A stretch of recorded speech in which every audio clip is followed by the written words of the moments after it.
Good morning. It's 9 a.m. I know. Gay people and 9 a.m. don't really go together, but this is something new. I'm going to talk about LGBTQ plus stuff and get our week started. So get a cup of Joe, and I love me some Joe. I mean, I am Colombian, but not the way most of you do. Anyway, so we've got some things to talk about. It's going to be a great week. Just watch.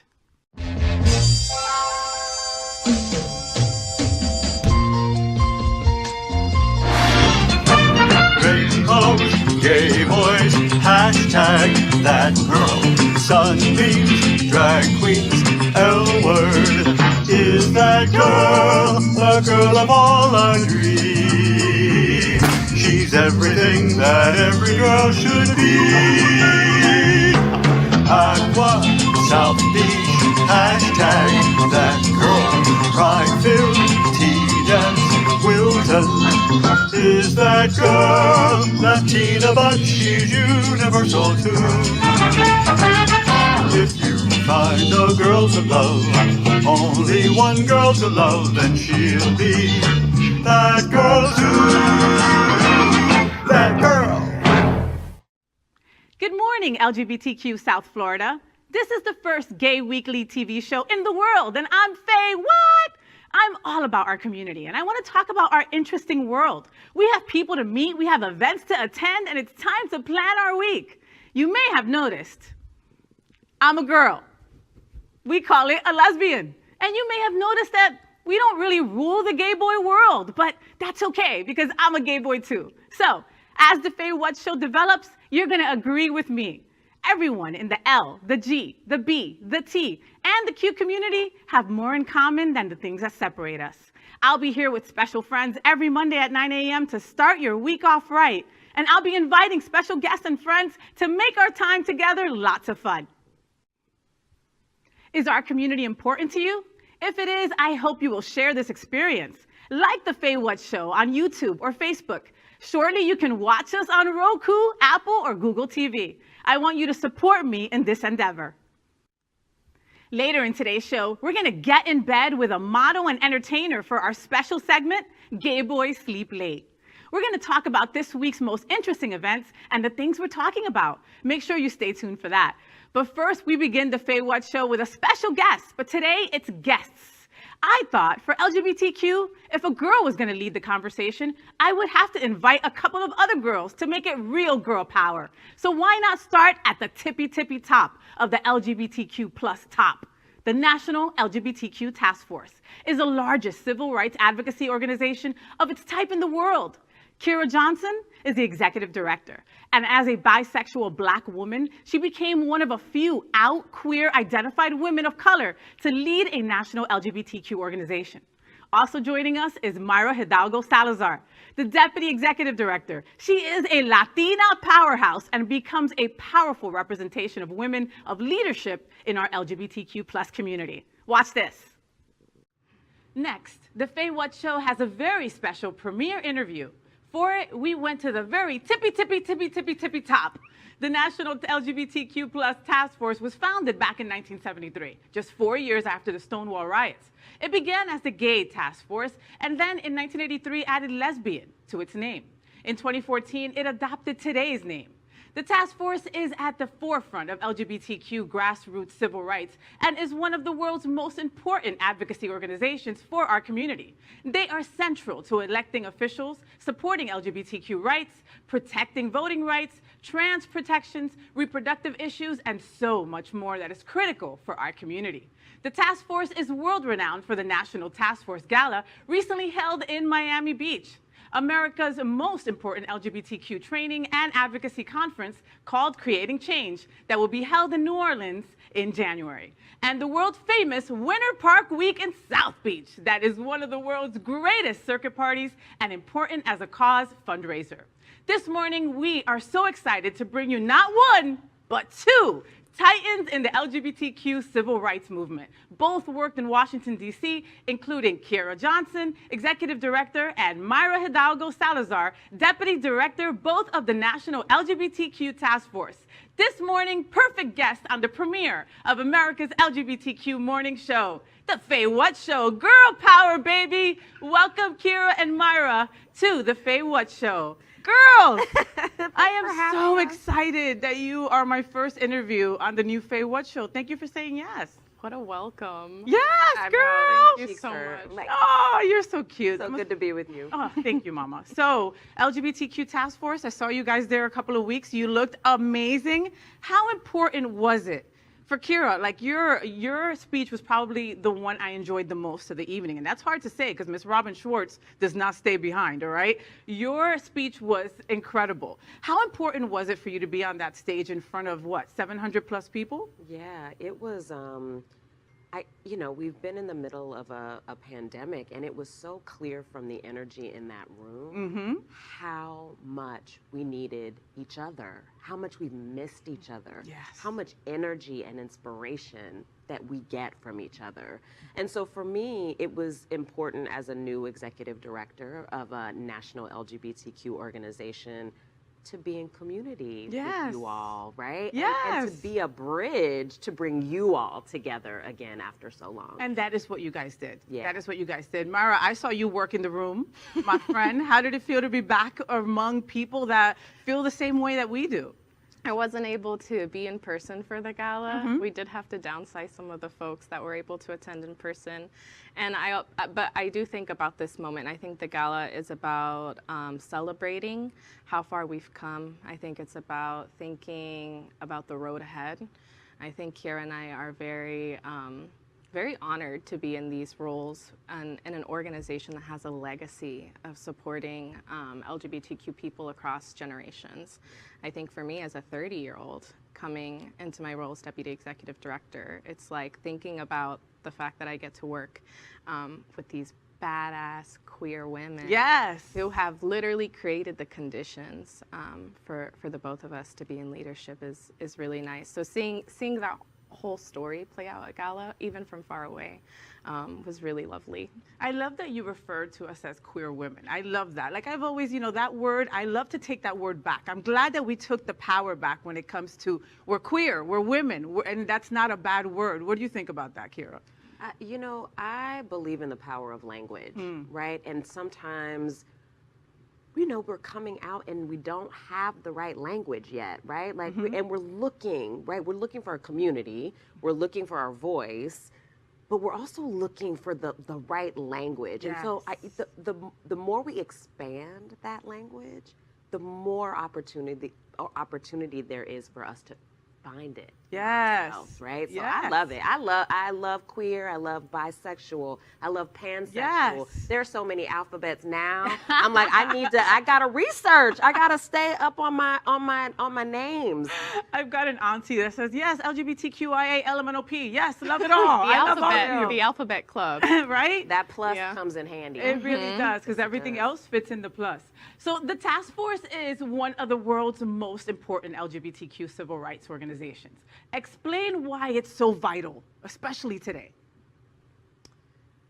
The task force is about engaging people and empowering people, providing access for people to live their full identities, right? There's this word intersectionality, right? That now a lot of people know, they understand, they've heard. And that is the place where the task force centers its work, right? Like the three of us don't show up just as lesbians or bisexual or queer. Our race is lived in tandem with our sexual orientation. Our gender is lived in tandem with our sexual orientation. Our immigration status lives in tandem. And so as we are trying to figure out what we need to do to make sure no LGBTQ plus person is left behind, that means we have to be doing policy work and cultural work at the intersections. Yes, one of my favorite parts of your website is Be You. You guys are constantly streaming. All of me all the time. Be You, Be You. Tell me a little bit about that, Myra. So I mean, be you, all of me, all the time is pretty much what Kira just said. It's about the fact that I cannot divorce being a woman, being an immigrant, being a Latina, being queer, queer lesbian. At any one moment, I'm all of those things all the time. And I think whenever we think about policy, the task force really tries to take a holistic approach. Yes, definitely. Of thinking of all of those angles, you know. And I think for me, what it has meant to be an immigrant woman, also who is a queer lesbian, it has meant like the pathways to legalization were limited for most of my life in ways that they weren't limited for heterosexual people. Truth. It means that me being at risk of being deported back to my country of birth, Costa Rica, it looked very different for me to live my full life in Costa Rica, right? So I think my full authentic life and self. So I think all of those variables are included in how we think about our policy. It's also is how we think about the way we convene people for creating change. Our Creating Change conference has real-time ASL. In January, make sure you get your tickets. Please sign up. Spanish language interpretation, and I think the task force is constantly on a journey to really like identifying, okay, who's not in the room? Yes. That's right. Who's not in the room and why? And how can we make sure we are being more accessible and inclusive in our spaces? You know, something, I have to touch on that a little bit. At the task force, I couldn't help but look around to those beautiful 700 people because we clean up nice. We look good when we take a shower and get pretty, right? But probably 30% of the room were women, excuse me. That's about it, you know, and I'm probably being a little extravagant in that number. I'm sitting at this table with Latinx, Black, Brown, queer, pansexual, and I feel super, super blessed. Why aren't more of us out there doing more? You know, I think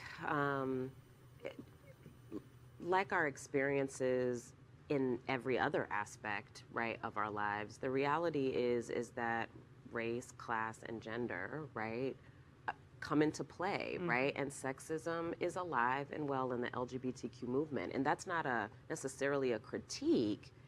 And if we are really going to make sure that we are expanding the civil and human rights of our people, we can't honestly think we're going to do that without women in our corner. Of course not. No, right? we can't do it. Hello, who rules the world? Girls, Girls, right. And the reality is that women of all ages, right, when we look at the expansion of human rights, civil rights, passing essential policies, holding the community and the family together, women have always been there. Always been at the forefront. And so we've got to be mindful of how do we support women throughout the movement, wherever they are, however they're engaging and giving back in substantive ways. How are we making sure, like Maida said, are we making sure that the pathway is cleared and the door is open? Are we clearing off the branches and everything so women can get through to that side?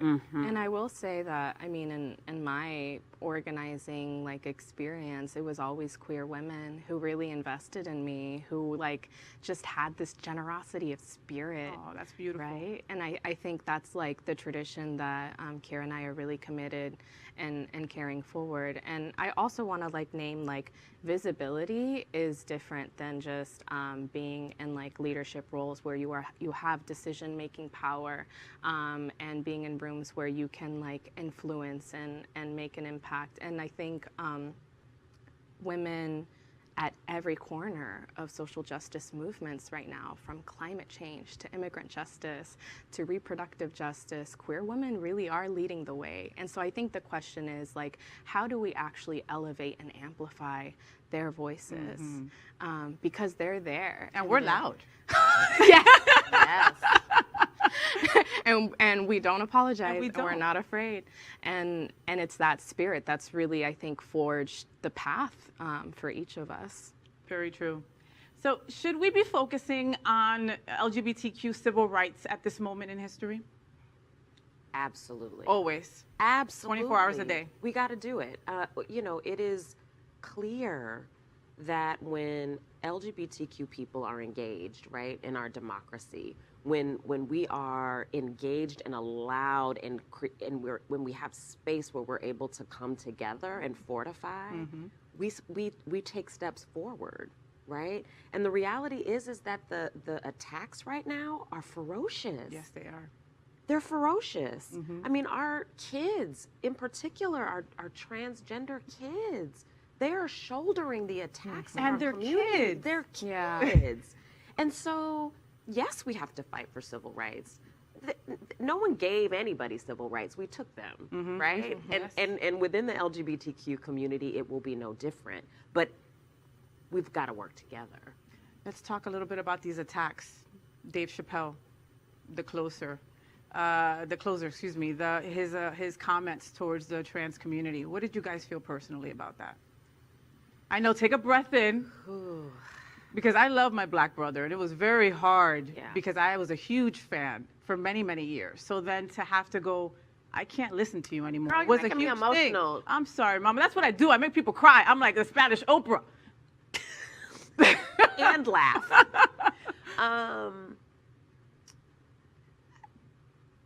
You know, our people are not a monolith, right? Like, we're all on a journey. And so there's a part of me that feels protective because I don't want, you can't be on a journey if you get canceled. Your journey stops if we divest our love, our support, our education, right, of our people. Your journey, you can't continue a journey without that. And I was so sad. Like, you know, when you think about who's being incarcerated, who's being policed in stores, who's being told they can't live somewhere, who's being killed in the streets, it's Black. Yep. Queer folks. Yes, ma'am. You know, my heart, right? I believe that Dave Chappelle is on a journey like my daddy was on a journey when I came out. He was not okay when I came out. But you know what? That man became my biggest champion, not despite my identities, but because of them. And I hope that Dave Chappelle and others who are not quite where we want them to be are able to open their minds, open their hearts, and open their souls to people who look like them and experience very similar things, who identify with the community and need his support. Yeah, and would listen to him. That's right. He says that we are like the LGBTQ mafia. We're like the gay Where's the lie? I mean, no, but I'm like, right, he's not too far off. What do you think, Myra? What do you think? Kiss my ring. Look, Kiss my rainbow ring. I come up against this in the Latinx community all the time. Me imagino. Oh my God. And I jokingly, but also very seriously, reclaim the word sinvergüenza. Sinvergüenza. That was something my mom used to chase me around with the chancleta like, saying that. Sinvergüenza. Soy una sinvergüenza. And I had an experience actually earlier this year where I walked into a restaurant with my partner at the time. It was a Colombian restaurant in Tampa, here in Tampa. And it's a restaurant I grew up eating at with my family. And I walked in and you would have thought, they looked at us like we were aliens. And it was, and I think many of us have had those experiences, of course. Right? And did you walk in with a mask? Because that happens sometimes. You walk in with a mask somewhere in Florida, and people look at you like, what's wrong with you? Got a big old wart on your face, and it's like, oh, I'm wearing a mask because I'm being safe. Oh, my bad, people. Yeah, we walked in holding hands, right? Proud of the couple we were, and so I think it was this moment where I was just like, wow, Latinos, especially those of us who have migrated, we all know what that feels like. To walk into a place because of the way you're dressed, because of the way you look, because of your accent, and people just give you the look. We all know what the look feels like. And so for me, it was just really painful to experience that in this restaurant where I was just we were both Latinos, right? And people in our community have to deal with that every single day. And there's also stories of joy and victory that I also want us to uplift, right? It's not all just problematic people that are coming in our communities. My mom is a similar story. My mom, when I came out, she was just like really, really shocked. She tried to do like the not talking to me thing. She lasted about 7 days. Wow, you go mommy. And she did total Latina power move, Latina mom power move, where she like FaceTimed me in a week and just like nothing had happened. Love it. Has become the fiercest advocate, where like sometimes I have to be like, mommy, we don't have to do that here. But she's just, when I go into places or when I've been with a partner, she's just on high alert, looking. Yeah. And I mean, those are the stories too of like transformation. I think it was through her love. Yes. And through your love that you were able to transform them.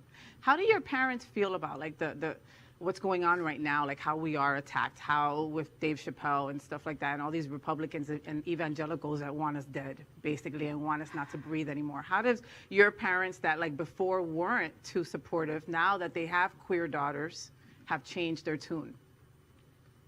You know, I feel like my family they really are my biggest cheerleaders, you know, and there are some family members I can have a deeper political conversation with than others.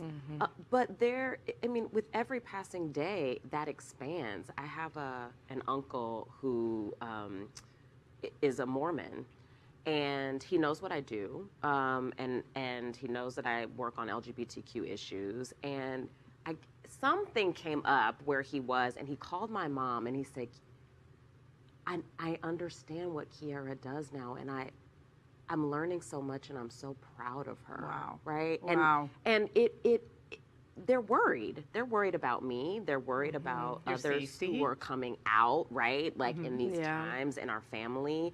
But they're also fiercely proud. You know, my father, before he passed away, I swear, I mean, you would think I was the president of the United States. Like anyone who would listen, he'd be like, oh, my daughter goes to the White House. I wasn't at the White House. My daughter talks to Hillary Clinton. I'm like, Dad, I never talked to Hillary My Clinton. daughter is like this with Obama and Michelle. No, seriously. I'm like, his stories of me, I'm like, I'm never going to live up to that, dude. But super, super fiercely, supportive. Oh, I love that. I love that. And ready to check other people. Oh, money in a heartbeat, right?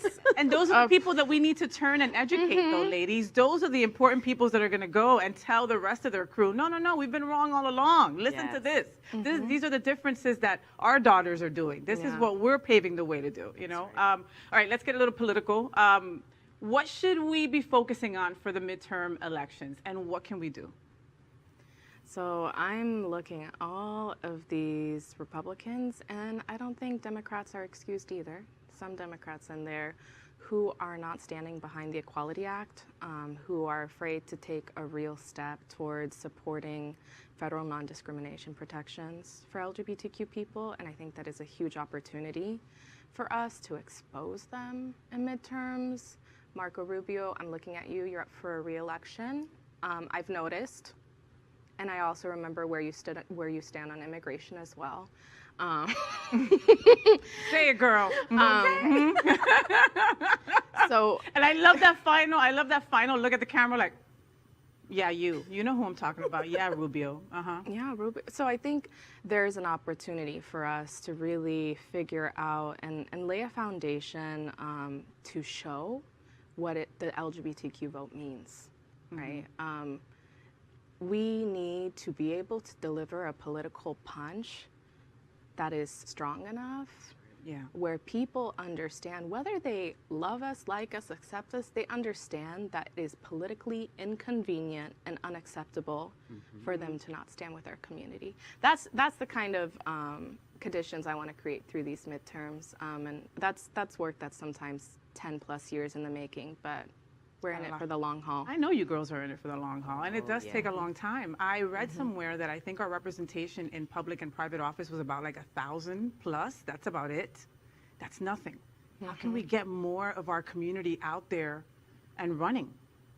Well, I think to Maida's point, we've got to reinvest in our people, right? I mean, our democracy is hanging in the balance. And the only way we're going to rebuild it, the only way we're going to strengthen it is if we get our community engaged. That's easier said than done sometimes, right? It's hard to convince people they need to be connected, right, to government, right, or to elections when they feel ignored or they feel like they've fallen through the cracks. Like it doesn't represent them. Yeah. So we've got some mending work to do, right? Like we've got to create new pathways for people to engage. And I think when people have opportunities to build bridges in their communities, to have these conversations with elected officials, right? To like have, conversations about different policies that are interested to them, most of us get bitten by that bug, and then it's hard to turn them off. Yes, girl. Right? So we just need to knock on those doors, right? We need to be in the bars. Like, let's talk politics. Let's go to the bars. Yes! Let's register voters at the bar. Let's go to church. Let's have childcare and then talk to parents about what their fears are and what their dreams and hopes are, right? Like, we know how to do this. We do. So then let's do it. Are there moments where your light is dimmed? Like I have a dog rescue organization, right? And if you're a dog lover, you know that there's many dogs out there that need homes, and it's a constant thing, and they're constantly calling us. And for every 5 dogs we rescue, there's 20 out there that need our help. Is there ever a moment where you're just like, ay, ya, no puedo más, I can't anymore. Maybe this is not what I'm supposed to be doing. Maybe somebody else should be carrying the torch. I have those days, and then I call my mommy. If you need a pep talk, you should call Mayra, the OG. I'm named after her, Mayra Salazar. She will pep talk me into the right place. But I mean, of course, we have those days. I mean, seeing what's happening with all of these anti-trans bills, seeing what's happening with the attacks on reproductive justice. It's hard not to feel weighed down by that. And I want to make our work and the political work we do so infectious and so irresistible that it just like radiates that heaviness out of the moment. But I have to tell you that you guys are infectious, and you make me want to run out. It's super mad early right now to go make change. But I would try with coffee in hand. I know that's right. So girls, after seeing so many gains with the Biden-Harris administration and the White House, are you scared about our future to return to darker days? Do you think that's even possible? I think when we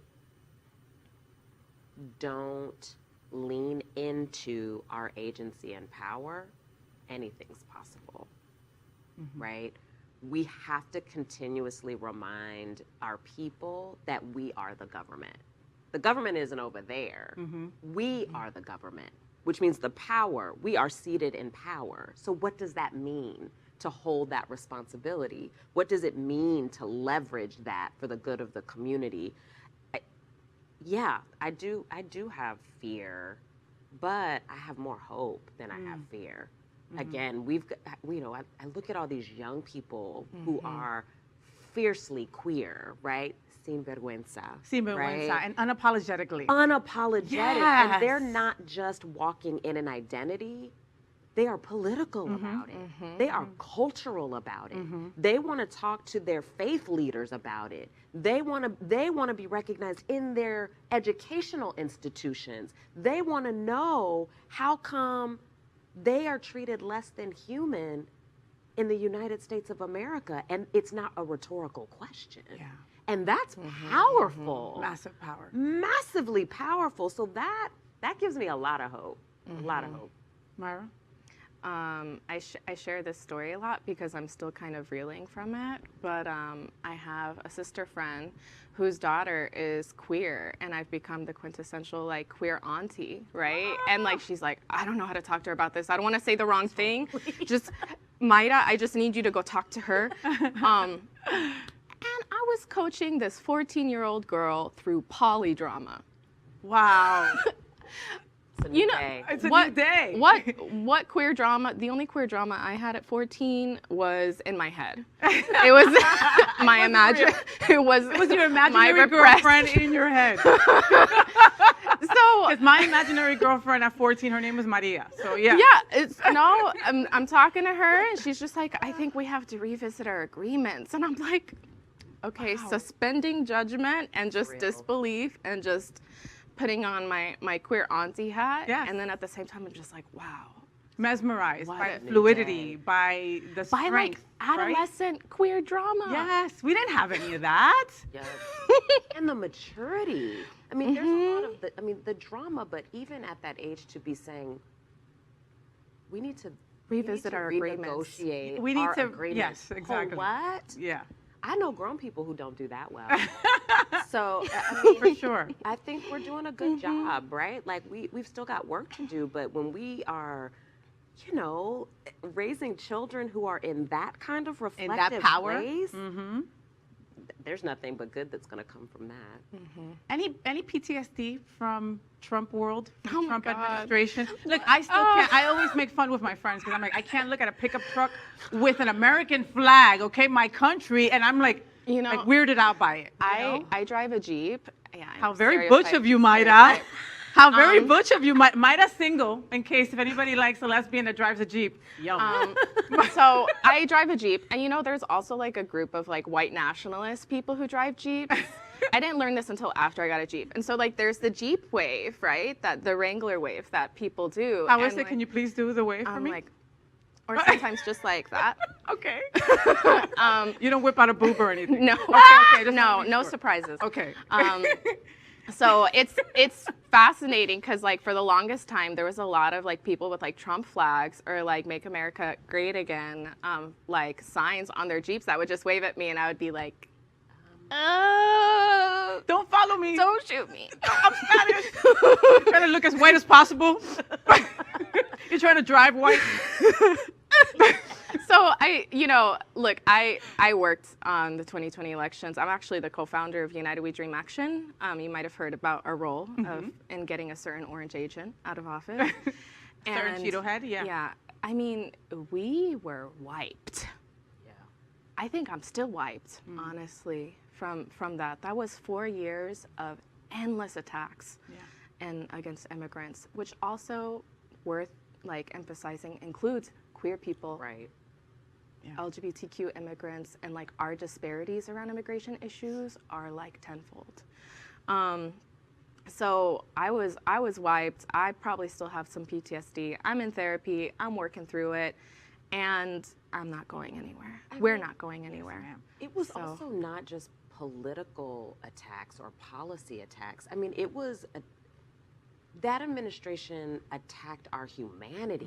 In every way. I mean, and that, of course, people have PTSD or residual trauma from that, because you can't go for years and ignite a whole movement that is arguing that you shouldn't be alive, that you shouldn't be able to participate in the democracy, that you actually don't deserve full rights. I mean, that is demoralizing, and it is a journey for many of us to come back from that and to have hope and to be, visionary.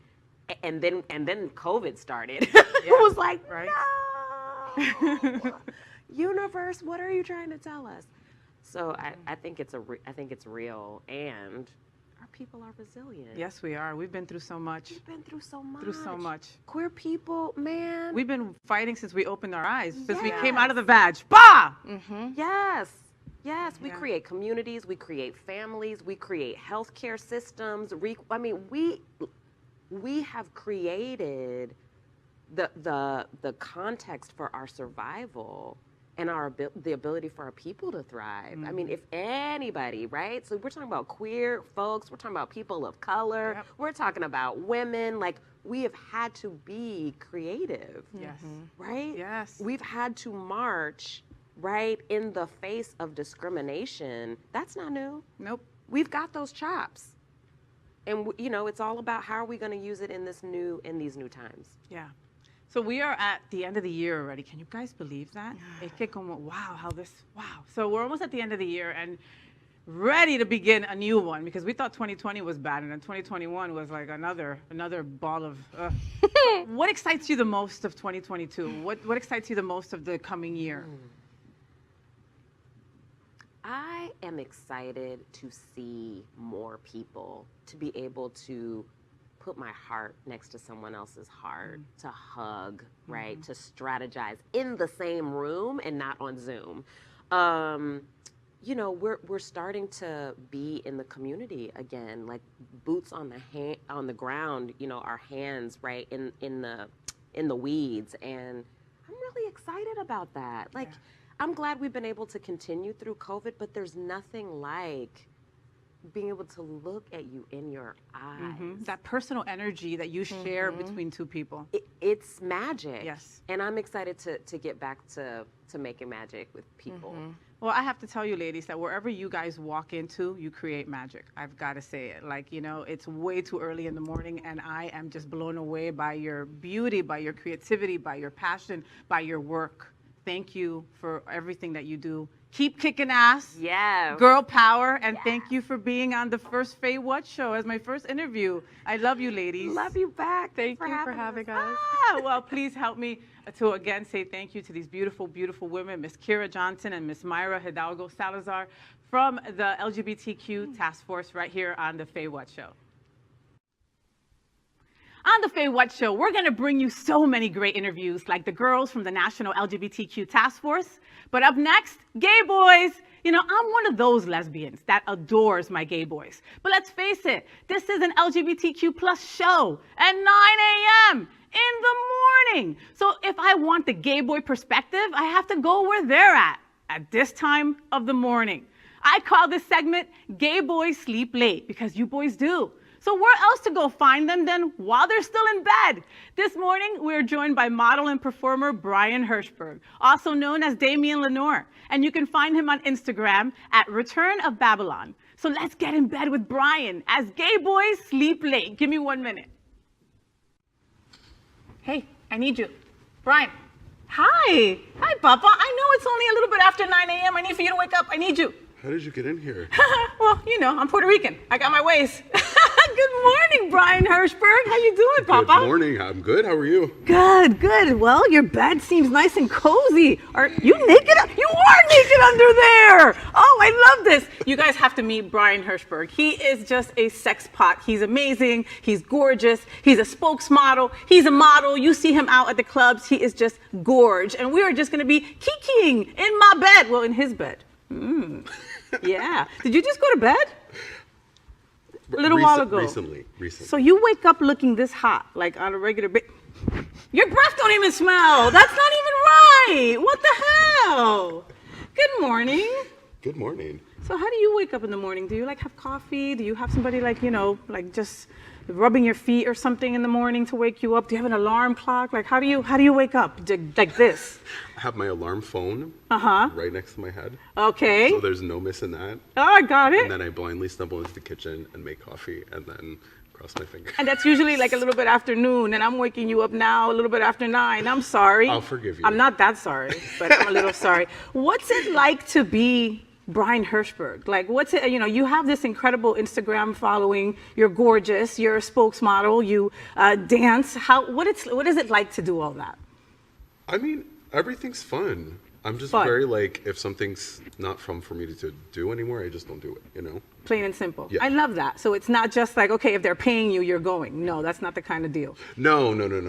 You know, I'd rather do stuff that I really enjoy and I get like satisfaction from than just like chase a check around, you know? Well, and you're also super talented. Like, you know, we're big fans of your drag mom. We love Velvet. Like, Velvet is just such a beautiful, beautiful individual. She's amazing. She is just so incredible. And we were blessed to watch you and her perform the other day at the Manor Complex. And, oh my God, so much fun. But that rarely happens where you see a gorge man like you performing with a drag queen. Like, you're one of the very few people who does that. Is that just because she's your drag mama, or is that just something that you enjoy doing? Like, how did that come up? She has really taken a lot of time in trying to make me a better performer. So sometimes she'll be like, okay, we're going to do this. And to me, it sounds like, oh, this is a crazy idea. I don't know if I'm going to be able to do that. And she's like, I picked this for you because I know you can do it. So do it and get out there and kill it. And it's like all of these different things that she's done, it's always teaching me something on how to be a better performer. Ah, that's wonderful. And Velvet is so talented. Oh my God. Oh my God. Absolutely. She's won like every crown, and she deserves every crown. And keep doing it, girl. She's incredible. She is absolutely incredible. And Well, I mean, and we will love her forever. So, there's a bunch of interesting things that are going on, and I want us to talk about it. The LGBTQ community, as always, a bunch of stuff going on, and I want us to kiki about it. absolutely, All right? absolutely. Okay, so Stretch, I know that it's early in the morning, and I woke your ass up, and I just wanted to see you flex. So over the weekend, Penn trans swimmer Leah Thomas, she competed in an Ivy League swim meet with Yale and Dartmouth and is smashing records. So there's been some calls to change rules, while UPenn and the Ivy League and the NCAA all show support for trans swimmers and trans athletes.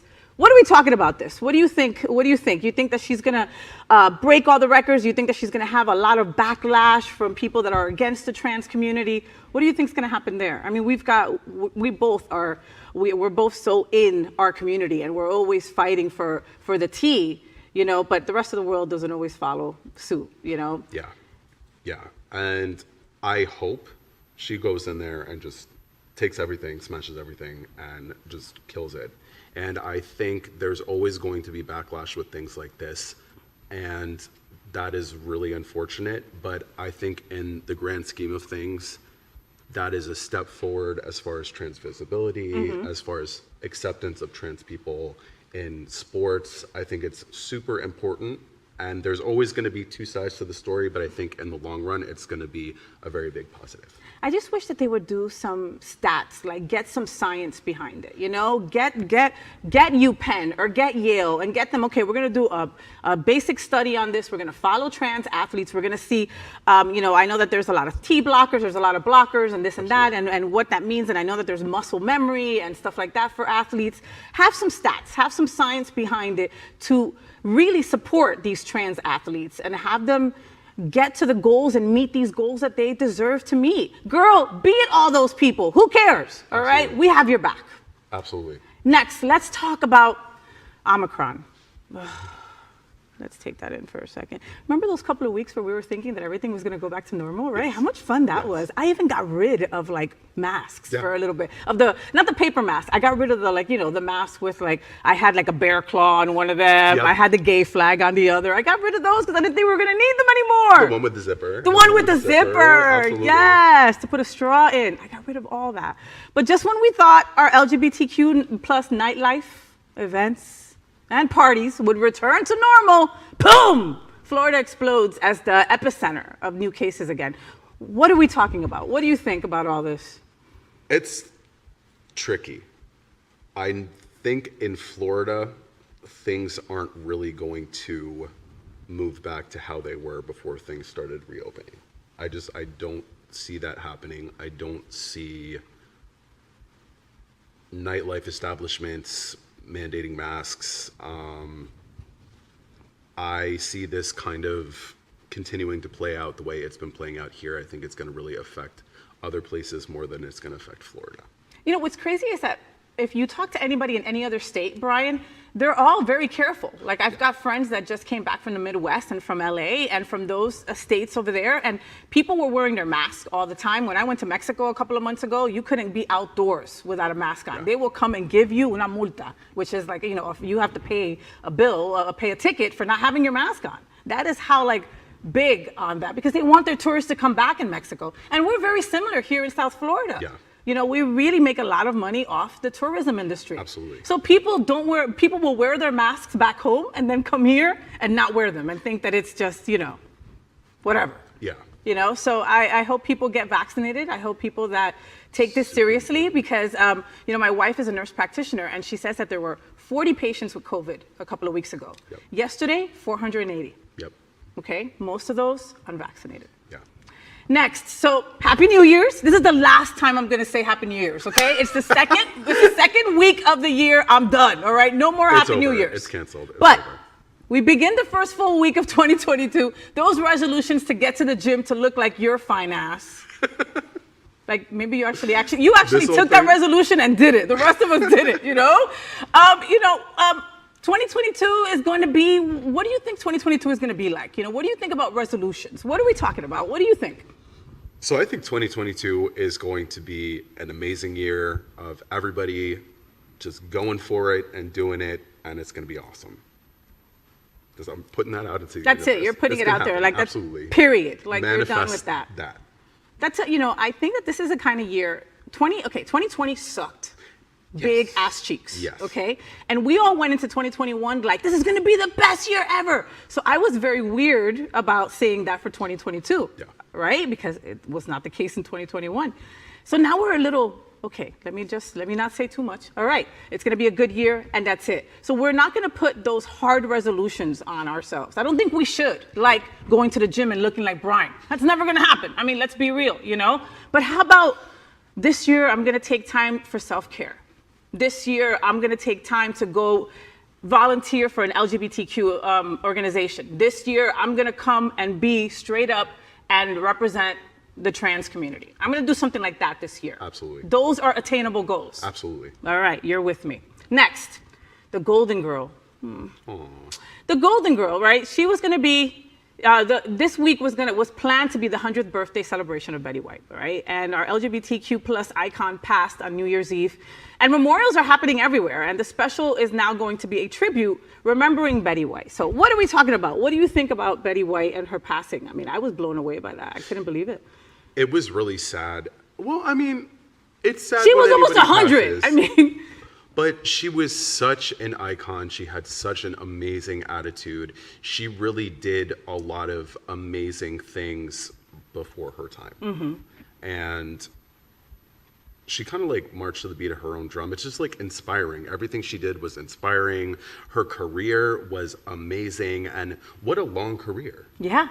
Yeah, I mean, and she was always an ally for us. Absolutely. You know? One of my favorite quotes that she said was like, you know, why do they always tell you to grow some balls? Grow a vagina. That really takes a pounding. I mean, that's like, you know, classic Betty White. Absolutely. You know, it was like, coño, like I would even go to think that maybe she was such a big ally that she was close to being one of us. I swear, you know. And I love how she died in 2021. Like, I am not gonna add crap to 2022. Yeah.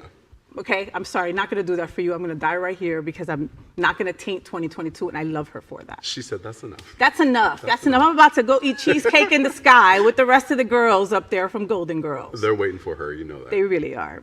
Brian, we are gay after all, so let's talk about some fun things that will help us get through this week. Here's something you don't hear often in our community. Over the weekend, Hotspots Magazine and Happening Out Television Network launched the Hotspots Art Gallery with Dennis Dean. What do we love about this? It's the grand opening, and it happened last week, and it was, I was there. It was wonderful.